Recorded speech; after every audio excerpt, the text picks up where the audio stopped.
Hello boys and girls. Today you're going to take notes on the types of angles. Make sure you have your notes sheet in front of you and ready to fill in the bottom boxes.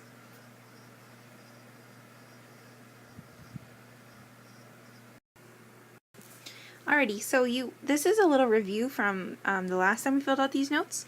You already have this box filled in, but it's a good way to start our lesson.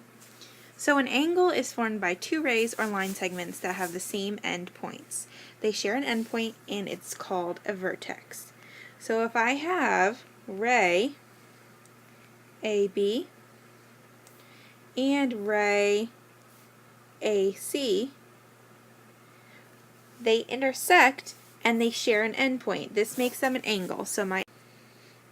Alright, so if I was going to name this angle, I would put my angle name is BAC.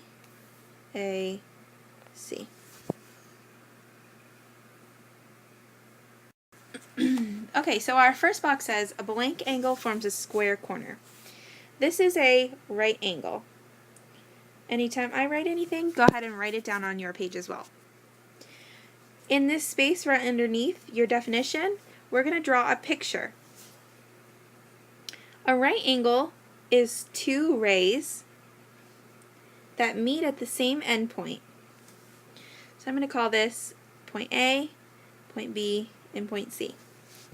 Now the only thing that's special about a right angle is that it forms a perfectly square corner. Right angles will usually have this box right here to tell you that it is a right angle. The measure of right angles is always 90 degrees. Our next box says a blank angle forms a line. This is called a straight angle. Let's go ahead and write this in. Again, in this place, we're going to draw a picture of a straight angle. So this angle is formed by two rays as well that share the same endpoint. The endpoint just happens to be in the same place.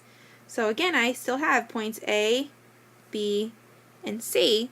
They're just in a straight line. The angle measure for this is 180 degrees. So we have our right angle that's 90 degrees and the straight angle that's 180 degrees. If you notice, 90 times 2 will give you 180. So two right angles put together will give you a straight angle. Our next box says, and blank angle is less than a right angle. Now this is an acute angle. I'm going to draw a picture here. An acute angle, again, is two rays that are connected at the same point. But an acute angle is, the measure is less than 90 degrees. So if a right angle looks like this, the acute angle is smaller than the right angle. A good way to remember this is to say the word acute. So this angle is a cute little angle, so it's smaller than the 90 degrees. It's just one way that you can remember that. So this angle is less than 90 degrees. And finally, we have a blank angle is greater than a right angle and less than a straight angle. So if we think about that, it's got to be bigger than the right angle, but less than the straight angle. This is the obtuse angle. I'm going to draw my picture. So an obtuse angle is a ray, two rays connected by the same point, but this one is bigger than 90 degrees.